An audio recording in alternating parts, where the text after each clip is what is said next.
गोकर्णक्षेत्रनिलयं द्विभुजं वरदं सदा सर्वाभीष्टप्रसिद्ध्यर्थं तन्नमामि गजाननं त्र्यम्बको महादेव त्राहि मां कृपया शिव जन्ममृत्युजरारोगैः पीडितं कर्मबन्धनैः रूपं कीर्तिं यशो धैर्यं धनं धान्यं जयं सुखम् आयुरारोग्यम् ऐश्वर्यं देहि मे जगदीश्वरि देहि मे परमेश्वरि। वेंकटेशं ननाथो ननाथ सदा वेंकटेशं स्मरामि स्मरामि। ಶ್ರೀ ಕ್ಷೇತ್ರ ಗೋಕರ್ಣ ಸಿದ್ಧಿ ಕ್ಷೇತ್ರ ಹಾಗೂ ಮೋಕ್ಷ ಕ್ಷೇತ್ರ.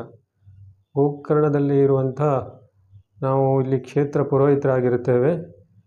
ಬಂದಂಥ ಭಕ್ತಾದಿಗಳಿಗೆ ಏನು ವಿವರಣೆ ಕೊಡಬೇಕು ಅಂತ ಹೇಳಿದರೆ ಗೋಕರ್ಣದ ಬಗ್ಗೆ ಸಣ್ಣ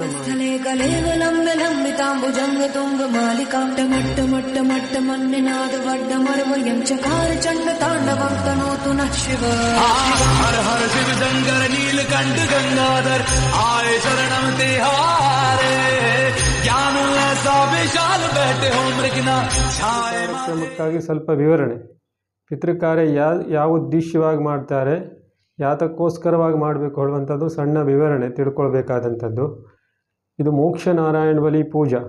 ಮೋಕ್ಷನಾರಾಯಣ ಬಲಿ ಪೂಜಾ ಅಂತ ಹೇಳಿದರೆ ನಿಮ್ಮ ಕುಟುಂಬದಲ್ಲಿ ಹಿಂದಿನ ತಲೆಮಾರಿನಲ್ಲಿ ನಿಮಗೆ ಗೊತ್ತಿಲ್ಲದೇ ಇರುವಂಥ ಒಂದು 5 ರಿಂದ 55 ವರ್ಷದಲ್ಲಿ ಸಣ್ಣ ವಯಸ್ಸಿನಲ್ಲಿ ದುರ್ಮರಣಾದಿಗಳು ಹೋಗಿರ್ತಾರೆ. ಏನು ಆಕ್ಸಿಡೆಂಟ್ ಆಗಿ ಸುಸೈಡ್ ಆಗಿ ವಿಷ ತಗೊಂಡು ಹೋಗದಂಥ ವ್ಯಕ್ತಿಗಳು ಅವರು ಮೋಕ್ಷ ಆಗದೇ ನಿಮ್ಮ ಕುಟುಂಬದಲ್ಲಿ ನಾನಾ ವಿಧ ತೊಂದರೆ ಬರ್ತದೆ. ಏನು ತೊಂದರೆ? ನಿಮಗೆ ಕಣ್ಣಿಗೆ ಕಾಣುವುದಿಲ್ಲ, ಸಂತತಿಗೆ ತೊಂದರೆ, ಆರೋಗ್ಯಕ್ಕೆ ತೊಂದರೆ, ವಿದ್ಯಾಭ್ಯಾಸಕ್ಕೆ ತೊಂದರೆ. ಆವಾಗ ನೀವು ತೊಂದರೆ ಬಂತು ಅಂತ ಹೇಳಿ ನೀವು ಜ್ಯೋತಿಷ್ಯ ವಿಭಾಗದಲ್ಲಿ ಕೇಳಲಿಕ್ಕೆ ಹೋದಾಗ ಪ್ರೇತದೋಷ ಪಿತೃದೋಷ ಅಂತ ಬಂದ ಕಂಡ ಕಾರಣವಾಗಿ ಅದಕ್ಕೆ ಮೋಕ್ಷನಾರಾಯಣ ಬಲಿ ಪೂಜೆ ಅಂತೇಳಿ ಮಾಡಬೇಕು.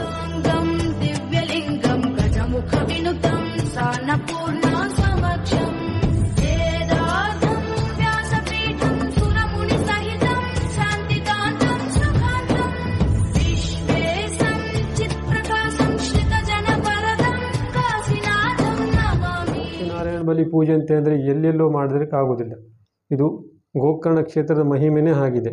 ಕಾಮಧೇನು ತಪಸ್ಸು ಮಾಡಿದಂತಹ ಜಾಗ, ಸಮುದ್ರ ತೀರದಲ್ಲಿ ಅಂತ ಇರುವಂತಹ ಜಾಗದಲ್ಲಿ ಕಾಮಧೇನು ತಪಸ್ಸು ಮಾಡುವಂತಹ ಜಾಗದಲ್ಲೇ ಮಾಡಬೇಕಾಗ್ತದೆ. ಮೋಕ್ಷನಾರಾಯಣ ಬಲಿ ಪೂಜೆ ಅಂತ ಹೇಳಿದ್ರೆ ಫಸ್ಟಿಗೆ ಪೂರ್ವದಲ್ಲಿ 6 ಕಲಶ ಯಮ ರುದ್ರ ಬ್ರಹ್ಮ ವಿಷ್ಣು 6 ಕಲಶನ ಆವಾಹನೆ ಮಾಡಿ ಪೂಜೆ ಮಾಡಬೇಕಾಗ್ತದೆ. ತದನಂತರದಲ್ಲಿ ಒಂದು ತೆಂಗಿನಕಾಯಿನಲ್ಲಿ ನಿಮ್ಮ ಕುಟುಂಬದಲ್ಲಿ ಯಾರ್ಯಾರು ನಿಮಗೆ ಗೊತ್ತಿರುವಂತಹ ಒಂದು ಪ್ರೇತಗಳು ಯಾರ್ಯಾರು ಹೋಗಿರ್ತಾರೋ ಅವರದಲ್ಲೇ ಹೆಸರು ತಗೊಳ್ತೇವೆ. ಅವರ ಹೆಸರು ಮುಖಾಂತರವಾಗಿ ಆ ಕಾಯಿ ಮೇಲೆ ಆವಾಹನೆ ಮಾಡಿ ಅವ್ರನ್ನ ಕರೆಸಿ ಇಲ್ಲಿ ಮೋಕ್ಷ ಕೊಡಬೇಕಾಗ್ತದೆ. ಮೋಕ್ಷನಾರಾಯಣ ಬಲಿ ಪಿಂಡ ಪ್ರದಾನ 10 ಮೋಕ್ಷನಾರಾಯಣ ಬಲಿ ಪಿಂಡ ಪ್ರದಾನ, 3 ತ್ರಿಪಿಂಡಿ ಪಿಂಡ ಪ್ರದಾನ, 5 ಪಂಚಕ ಪಿಂಡ ಪ್ರದಾನ, ರಾಜಸ ತಾಮಸ ಬ್ರಹ್ಮ ವಿಷ್ಣು ರುದ್ರ 3 ತ್ರಿಪಿಂಡಿ ಪಿಂಡ ಪ್ರದಾನ ಹೊರತಾಗಿ ಪ್ರಾಯಶ್ಚಿತ್ತ ತಿಲೋಮ ಬ್ರಾಹ್ಮಣರ ಮುಖಾಂತರ ಜಪ ಪಾರಾಯಣ ಎಲ್ಲ ಮಾಡಬೇಕಾಗ್ತದೆ. ತದನಂತರ ತಿಲೋಮದ ಭಸ್ಮವನ್ನು ಆ ತೆಂಗಿನಕಾಯಿನ ಮೇಲೆ ಆವಾಹನೆ ಮಾಡಿದ ಭಸ್ಮವನ್ನು ಪಿಂಡಕ್ಕೆ ಹಾಗೂ ತೆಂಗಿನಕಾಯಿ ಮೇಲೆಲ್ಲ ಹಾಕಿ ಅದಕ್ಕೆ ಯಾರ್ಯಾರು ಮೋಕ್ಷ ಆಗಿದೆ, ಯಾರ್ಯಾರು ನಿಮ್ಮ ತೊಂದರೆಗಳು ಪ್ರೇತತ್ವ ಇದು ನಿಮ್ಮ ಜ್ಞಾಪಕ ಇಲ್ಲದೇ ಇರುವಂಥ 7ನೇ ತಲೆಮಾರಲ್ಲ 21 ತಲೆಮಾರಿನಲ್ಲಿ ಯಾರ್ಯಾರು ಹೋಗಿರ್ತಾರೋ ಅವರೆಲ್ಲ ಮೋಕ್ಷ ಕೊಡಬೇಕಾಗ್ತದೆ. ಅವರು ಪಿತೃಪಂಕ್ತಿಯ ನಿವಾರಣೆ ಮಾಡಿ ದೇವತ್ವ ಕರುಣಿಸಬೇಕಾಗ್ತದೆ. ಪ್ರೇತತ್ವವಾಗಿ ನಿಮ್ಮ ಕುಟುಂಬದಲ್ಲೇ ಅಲ್ಲಾಡದಿದ್ದಂಥ ಪ್ರೇತತ್ವ ನಿವಾರಣೆ ಮಾಡಿ ಅವರಿಗೆ ದೇವತ್ವ ಕರುಣಿಸಿ ದೇವತ್ವದಿಂದ ನಿಮಗೆ ಅವರಿಂದ ಆಶೀರ್ವಾದ ತಗೊಳ್ಬೇಕಾಗ್ತದೆ.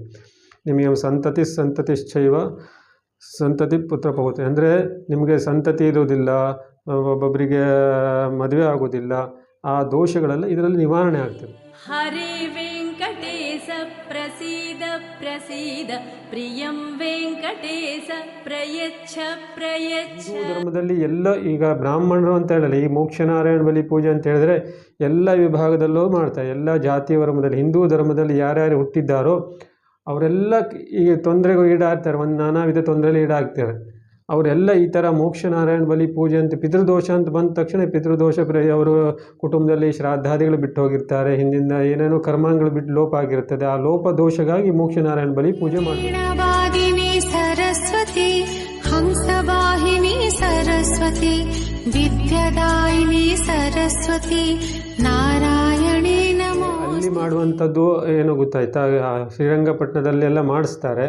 ತೀರೋದ 11ನೇ ದಿವಸ ಕ್ರಿಯಾಕರ್ಮಗಳನ್ನೆಲ್ಲ ಮಾಡಿಸ್ತಾರೆ.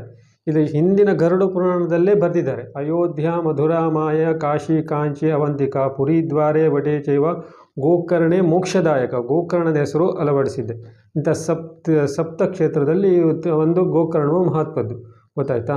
ಈ ಕಾಶಿಯಲ್ಲೂ ಮಾಡ್ತಾರೆ, ಗೋಕರ್ಣದಲ್ಲೂ ಮಾಡ್ತಾರೆ. ಇದು ಸಾಕ್ಷಾತ್ ಆತ್ಮಲಿಂಗ, ಗೊತ್ತಾಯ್ತಾ. ಈಶ್ವರನಿಂದ ರಾವಣ ತಪಸ್ಸು ಮಾಡಿ ಸಾಕ್ಷಾತ್ ಆತ್ಮಲಿಂಗವನ್ನೇ ಇಲ್ಲಿ ಸ್ಥಾಪಿಸಿದ್ದಾನೆ. ಇದು ಸಿದ್ಧಿ ಕ್ಷೇತ್ರ ಹಾಗೂ ಮೋಕ್ಷ ಕ್ಷೇತ್ರ. ಸಿದ್ಧಿ ಅಂದರೆ ಗಣಪತಿನು ಸಿದ್ಧಿ ಇದ್ದಾನೆ, ಇಲ್ಲಿ ಸಿದ್ಧಿ ಕೊಡ್ತಾನೆ. ತೀರು ಹೋದಂಥವ್ರಿಗೆ ಮೋಕ್ಷ ಕೊಡುವಂಥ ಈಶ್ವರ ಸಾಕ್ಷಾತ್ ಆತ್ಮಲಿಂಗ. ಈಶ್ವರನಿಗಂದರೆ ಪ್ರೇತಗಣಗಳಂದರೆ ಮುಕ್ತಿ, ಅವನ ಪ್ರಿಯವಾದ ಪ್ರೇತಗಳು ಈಶ್ವರನಿಗೆ. ನೀವು ಇಲ್ಲಿ ಒಂದು ಎಳ್ಳು ನೀರು ಬಿಟ್ಟರೂ ಕೂಡ ಅನಂತ ಪುಣ್ಯ, ಕೋಟಿ ಪುಣ್ಯ ಬರ್ತದೆ, ಗೊತ್ತಾಯ್ತಾ. ಈಗ ನೀವು ಅಲ್ಲೇ ಮಾಡ್ತೀರಿ ಇಲ್ಲಿ ಮಾಡ್ತೀರಿ ಅಂತ ಪ್ರಶ್ನೆ ಕೇಳಿದಿರಿ. ಈಗ ಒಂದೊಂದು ಭೂಮಿ ಮೇಲೆ ಇರ್ತದೆ ಫಲ.